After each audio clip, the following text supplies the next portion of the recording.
Yep, it happened again. Just this morning, it was a Wildberries distribution hub southeast of Moscow in Ryazan, paired with strikes on the local oil refinery.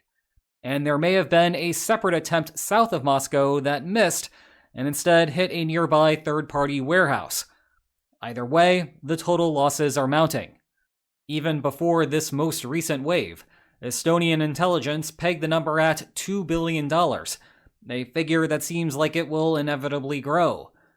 After all, Ukraine has enthusiastically demonstrated its willingness to hit the Amazon of Russia. Western leaders have said virtually nothing negative about the strategy, despite a meeting at the White House being the perfect opportunity for Trump to do so, and Russian air defenses have shown little ability to protect them, as they struggle to even protect the aforementioned refinery systems. Now, Wildberries and its main competitor Ozon, which Ukraine also struck last week, process up to 8.5% of Russian GDP. The exact number gets complicated, hold that thought for a minute. Thus, the broader question is whether Ukraine's new strike strategy can create a contagion that will sink the rest of the Russian economy. And the answer there is also complicated, because what is happening is opaque, just like everything else in Russia. So let's spend some time trying to understand the conditions under which the Wildberries strikes could dismantle the entire Russian economy. I will start by discussing how the Wildberries business model is surprisingly resilient to single strikes on warehouses. But before anyone at corporate starts getting excited, we will immediately pivot to how they no longer have a functional business model in the context of Ukraine's greater campaign. We will then explore the direct economic fallout from the strikes, which is indeed enormous. And then we will finish by examining the risks of a contagion effect on the rest of the Russian economy, which we will see is possible, but not clear on how exactly that would happen. But first, we need to discuss the direct problems associated with these strikes. And I will begin with some good news for the company, because almost all of the rest of it is bad news. Distribution centers for e-commerce giants like Wildberries operate close to independent of one another. This is not like a wheel model, where one hub feeds the other hubs, and then the other hubs also rely on each other to maintain their inventories. Rather, the merchants that use Wildberries as their storefront send their goods directly to the various warehouses, and then everything sits there until that warehouse needs to fill a local order. Or at least that is how it works for comparable public companies. Direct information on Wildberries is more difficult to come by because it is private and in Russia. But there is no reason to think that they do things differently, especially as the central conceit of the company is to duplicate Amazon's business model. Anyway, the reason that this is good news for Wildberries is that it means that a strike on one warehouse does not cripple an entire network. So when you see statistics like 10% of Wildberries logistics are crippled, you actually should take those numbers at face value. That 10% is not going to cause significant problems for the next 10%, which collectively cause problems for the next 20%, and so forth. Do not think of this like a bunch of dominoes. That is also good news for Wildberries' eastern operations. It is a national company with warehouses as far out as Vladivostok. The tyranny of distance means that the eastward portion of Wildberries' revenue is relatively safe. With that being said, let me get to the bad news for Wildberries. They basically no longer have a functioning business model. And I mean that not just for the warehouses already on fire, but also for their whole operations across Ukraine's strike radius, which is the vast majority of the company's interests because Russia's economic center of gravity is so far westward. The central problem here is expectations, and trying to get every part of the Wildberries system to participate, because even if Wildberries corporate wants to carry on, they still need the cooperation of a whole bunch of others. The main problem here is having staff clock in to operate the warehouses. Imagine for a moment that you work at one of them. For most employees, the job is not especially attractive. It grinds you down, but at least you get paid accordingly. Well, now add in a noteworthy chance of your death. Then maybe you are not clocking into work tomorrow. It also does not help matters that Wildberries staff seem oblivious to incoming airstrikes, despite radars having the ability to project a general location of the target. You would think that after the initial strikes on Wildberries distribution centers, that they would get the hint that they might be the target and evacuate accordingly. But nope, they are still streaming out of the facilities after the attacks have happened. Anyway, what will happen in short order is all of those employees having significant second thoughts about working there and not receiving a risk premium in their wages. And even if you liked being a Wildberries employee, you also need to worry that your warehouse will evaporate tomorrow. It might be a good idea to look for alternate employment now so you are not missing any days of work. And this is where the broader special military operation will cause problems for the Wildberries corporate office. It is not hard to find a job in Russia right now. The unemployment rate in the country stands at 2.1%, the product of able-bodied workers getting shipped to Ukraine, and the domestic military production industry needing to hire to supply all of those soldiers.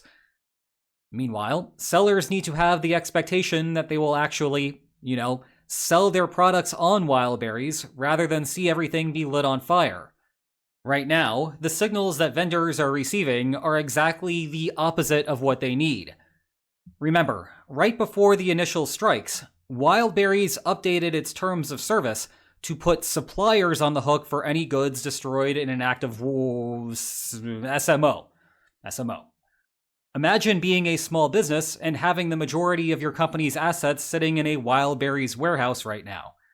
I would be very nervous about suddenly finding myself bankrupt, like a number of small businesses already are. Now, Wildberries could solve this problem by simply ensuring the value of the goods in its inventory, but that will equally smash Wildberries' bottom line. Thus, this seems more like a Kremlin problem to solve. Yet, as things currently stand, the powers that be have offered no tangible support. One final point about medium-term solutions. Wildberries cannot just solve this problem by building smaller warehouses that would be less attractive targets from Ukraine's perspective. The entire business model operates at scale. If you do not have large distribution centers, then you do not have a profitable business. Now let's transition to the real problem on today's agenda, whether there is broader systemic risk to the Russian economy. And the answer is yes, if looking at this from the perspective of 1 or 2 steps beyond Ukraine's physical targets. But a situation comparable to the contagion effect from the Great Recession is much less likely. Let me start with the problem with the product sold. The Russian Amazon is a helpful shortcut for understanding what Wildberries is, but it is misleading when you dive deeper into their business models. Amazon produces a bunch of products itself and directly sells a whole bunch more. Third-party vendors are a part of the ecosystem, but they are not the entire ecosystem. In contrast, almost everything Russians buy from Wildberries is sold by a third party. Wildberries merely acts as a storefront and fulfillment company.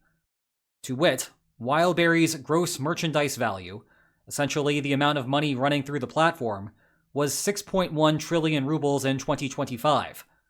Deleting the pass-through rubles, the actual revenue for Wildberries was something on the order of only 1 to 1.5 trillion rubles.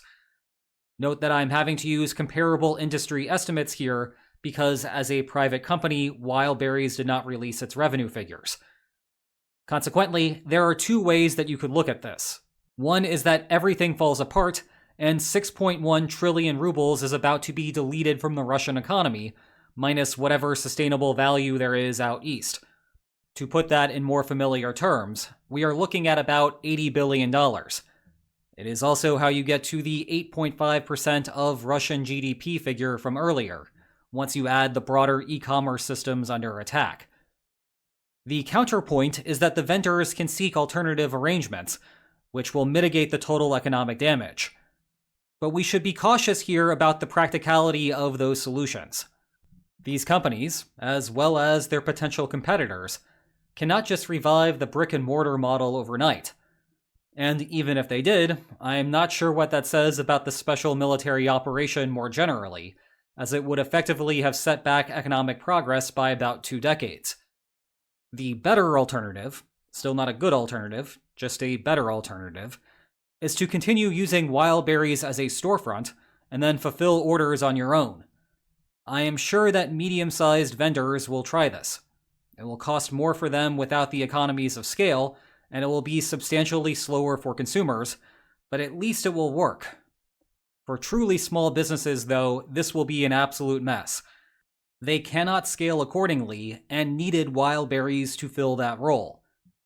As a result, that headline 8.5% figure likely overstates the damage, but not by a crazy degree. And yes, a whole bunch of people losing their jobs at the same time is never good, but remember that the Russian economy has been generally overheating anyway, and those looking for a job should not be unemployed for too long, especially if those rumors of mobilization turn out to be true.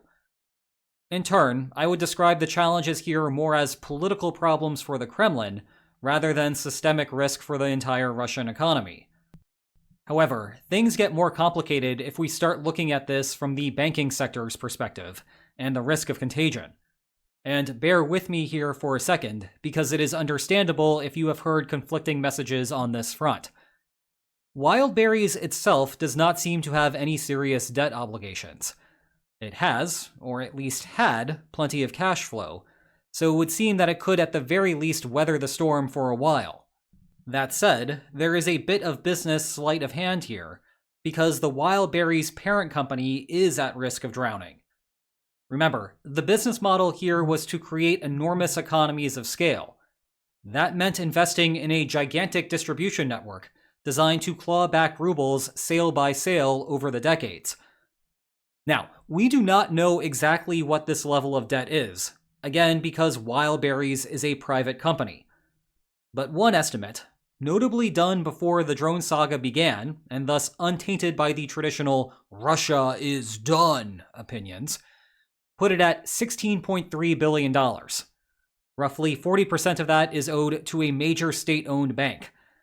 It would therefore be very bad for the Russian banking sector as a whole if Wildberries suddenly became insolvent.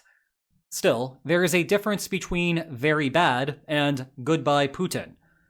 We should be careful to put the scope of the problem in context. This is less than 1% of GDP. By comparison, outstanding subprime mortgages were 9% of US GDP during the financial crisis. This is apples to oranges, of course, but the point is that we are looking at a single company here, as opposed to the basis of a much swampier financial system. Plus, there is little doubt that Putin would bail out the company if the alternative meant a financial crisis and the end of his special military operation. All told, this means that we are looking at little risk of true contagion effects on the broader Russian economy. But I will add here that modern economic shocks are genuinely shocking to economists.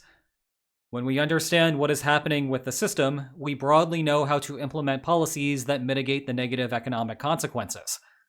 This is why every time the internet exclaims that Russia is financially done, there is always some intervention that downgrades the story to Russia is hurt. Put differently, there are certainly the puzzle pieces here for something much larger, but a potential disaster will not be clear to us until we are already in the middle of it. Or, to answer what the title promised, the destruction of Wildberries could dismantle the rest of the Russian economy if there is an unforeseeable connection to the broader economic system. That is probably something that would keep me up at night if I were in charge of things. And perhaps that goes double because, again, Wildberries is private, and much of what I discussed is predicated on what people think is true, but we do not really know. The key here, though, is that a Russian meltdown is not something that Ukraine ought to bank on. For now, Wildberries is not acting like it is insolvent. The Wildberries Bank, remember, this is Russia, so of course it has its own bank, has frozen loan payments from small and medium sellers for 3 months. This step indicates that Wildberries is in a healthy enough economic position to be able to facilitate that.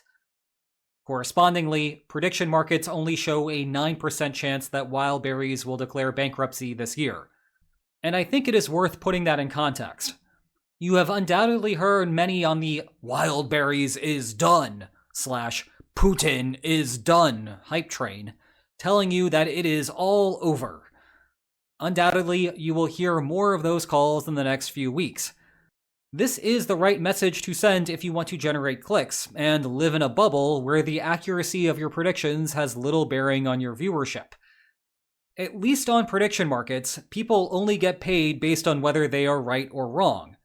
And as it stands now, those with skin in the game are skeptical that even the first domino will tip over. So, what are our takeaway lines for today? Individual strikes on Wildberries warehouses have surprisingly little direct effect on the company's broader ability to operate. Nonetheless, the indirect effects leave the company without a functioning business model.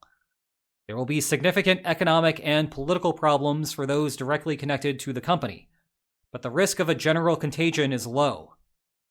Meanwhile, the risk of you missing out on daily content is non-existent if you subscribe to my secondary channel, Lines on Maps Extra. I would have posted over there today had it not been for Ukraine's sudden strikes on pesky fruit-themed logistics companies. And if you enjoyed today's video, then please like, share, and subscribe, and I will see you tomorrow. Take care.